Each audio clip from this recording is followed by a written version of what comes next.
And LeBron joining RJ, Richard Jefferson's podcast earlier this week. We talked about a lot of different things, but one thing stuck out to us in our morning meeting this morning that it was a fun discussion. Let's bring it up. One of LeBron's favorite players, Luka Doncic. Take a listen to this, guys. I wanted to begin Team LeBron and have Luka as my first signee with Nike. Oh, wow. This is what I wanted. And I don't believe that my guys at Nike was ready for that. And obviously they were not, because he ended up going to Jordan. Yeah. And I don't even know if Luka knows this, but he would know it now. I wanted Luka to be the first signee of Team LeBron. Wow. Well, Nick, what'd you make of that? Luka's your guy. I like it. LeBron's your guy. These are your men. I could cry. What a 48 hours. I mean, it's just so great.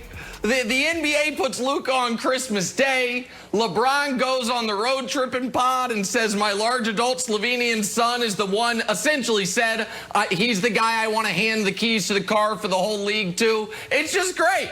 It's my favorite player ever, and my second favorite player, or guy who's going to be my second favorite player ever in Luka. What, Wilds? What are you calling timeout on? Or calling a tech on your take from the last segment? What? What do you want? Buddy, this is embarrassing. This is embarrassing for you. Luka, your adult Slovenian son, went with Michael Jordan instead of LeBron. Maybe he didn't know about it, but he knew he was signing with Team Jordan. He didn't know about it. What do you mean, maybe he didn't know about it? He just said, LeBron just said Luka didn't know about it. Luka was not given the choice. Yeah, the folks at Nike, Broussard, wow, that's good. They knew. He wanted the to be folks with at the Nike knew Luka would pick LeBron, so they didn't even bring it to him. Because they didn't want to hurt Jordan's delicate feelings. They didn't want Jordan to make a 10-hour documentary about Adidas, so they said, give him Luka. Give him Luka. We don't want to do this right now. That's what happened. Chris, that's what happened. I'm going to throw a little monkey wrench in here. And I actually suggested this to LeBron's team. I thought the first guy for Team LeBron should have been Zion. As soon as his shoe blew out against Duke or at Duke, I was saying Team LeBron needs to make him the first guy to wear LeBron sneakers on the court. Team LeBron. They didn't do it, obviously. As far as Luka, I actually think Luka would have been better off going with Team LeBron. Because Team Jordan, they got a lot of guys with Jordan. But he would have been the first guy wearing the LeBron shoe. You know, outside of LeBron is the Team LeBron guy. And it would have kind of been handing the torch over to him. He would have become, you know, LeBron's protege in that regard. But how do you do that, though? Games are similar. It would have been great. That would have been great. But, Chris, how do you do that when Luka could potentially be... How do you do that when Luka could potentially be the face of the NBA in the next 3 years? So when LeBron steps aside, now he's still going to be wearing LeBron shoes? It gets a little awkward in the next couple years. It makes sense now, but long term, it doesn't make sense. No, it does. Just like people are still wearing Jordans.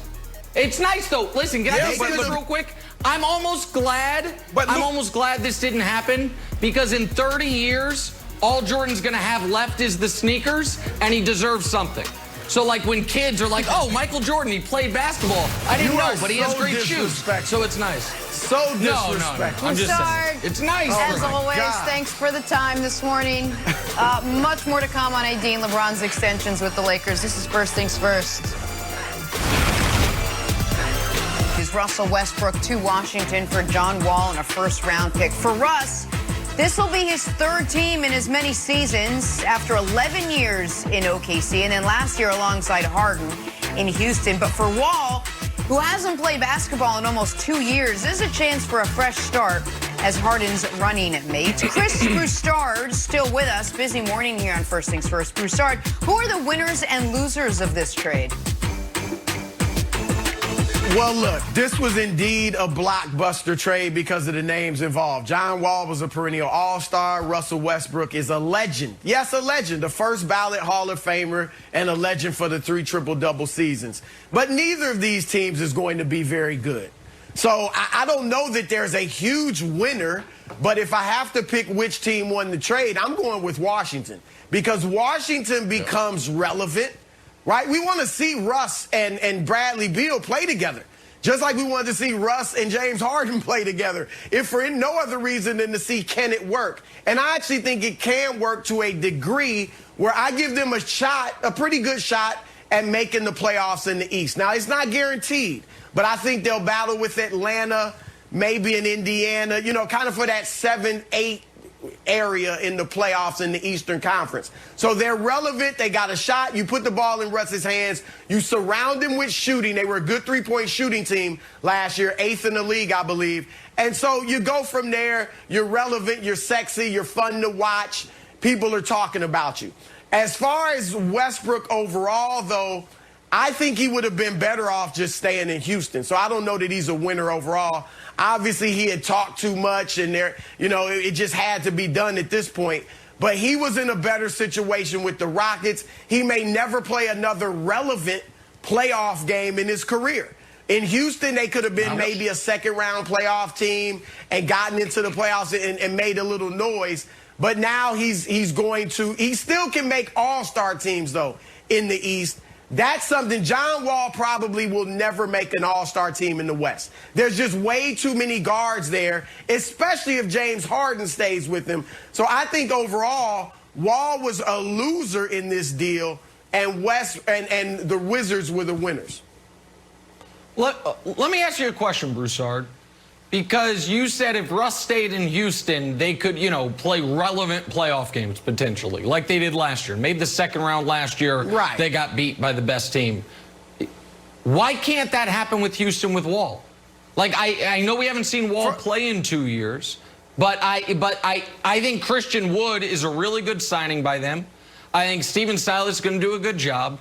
Harden is still an unquestioned top 6 player in this league.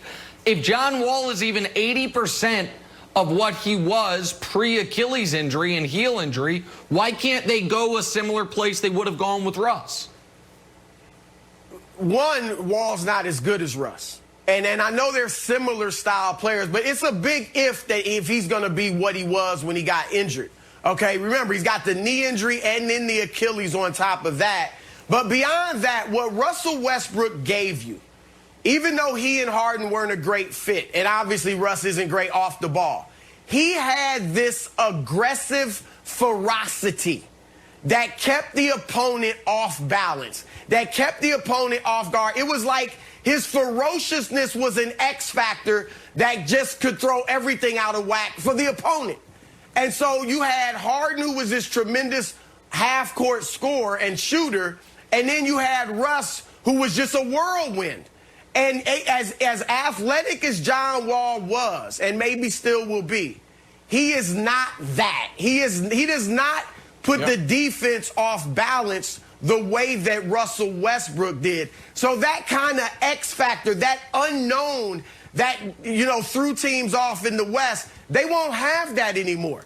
I don't know how in the world these two, Harden and Wall, are going to play together. Wall's not a very good shooter. Wall dominates the ball as much as Harden or Westbrook did. Look, I just don't see this being very successful and very good for the Rockets. I'm sorry. I don't think the Rockets made a good deal at all. Because you got a first-round draft pick. Okay, wow. It's not going to be a high lottery pick. We know it's protected. And so I just don't. I think they would have been better off with Westbrook. Okay, wow, that's my new thing. Broussard, I want to push back on your idea that Russ will never play a relevant playoff game. What do you think the strategy was, or the blueprint was, for the Heat to get to the finals? A super competitive guy, Russ, okay, Jimmy Butler, surrounded with shooters and some good coaching. And a Giannis kind of breakdown, of course. But next thing you know, all of a sudden, wow, Heat are in the finals. So is there a chance? I don't think we're at Bradley Beal's, apex performance. I could see Russ pushing in, and I could also see Russ giving them that little bit of extra attitude that they need to sort of make a run. And I'm a fan of long shots. It's like we're Blazer buddies and like that. So I'm like, I'm trying to talk myself into the Wizards. So I'm just not ready to give up the fact that Russ can't get in the playoffs and make some noise. You're leaving out a huge factor for Miami, that organization. That organization was a big part of their success this year. The professionalism, the drive of Pat Riley. Eric Spoelstra is a much better coach than Scotty Brooks. And Jimmy Butler is a better leader than Russell Westbrook is. And so those are huge factors. Now, I think they can make the playoffs, but it's not guaranteed. But look, the East is much better. Brooklyn wasn't there last year with Durant and Kyrie Irving. Philadelphia will be better with Doc Rivers and what they've done to surround their two young stars. Daryl Morey being there as well as the GM. Boston will be worse. I know Nick likes to hate on Boston. Boston's going to be good. I'm not saying they win the East, but they are going to be a good team. Stop sleeping on Jason Tatum. And your tears mean nothing to me. All right, Jason Tatum and the Celtics will be a tough team. They're crocodile tears. And so the East is much better. And don't forget Milwaukee. Does this conversation hurt your ears just a little bit? You and I, as the resident ultimate competitors, we love the risk. We love the adrenaline rush. So, you know, they're sitting here talking about this, and we're not talking about championships. Whenever I see, you know, all-stars and superstars get traded, the first thing I think about, does it make their team better and put them in position to contend? And the answer is no. So why is this conversation so big? This is a lose-lose situation. So I know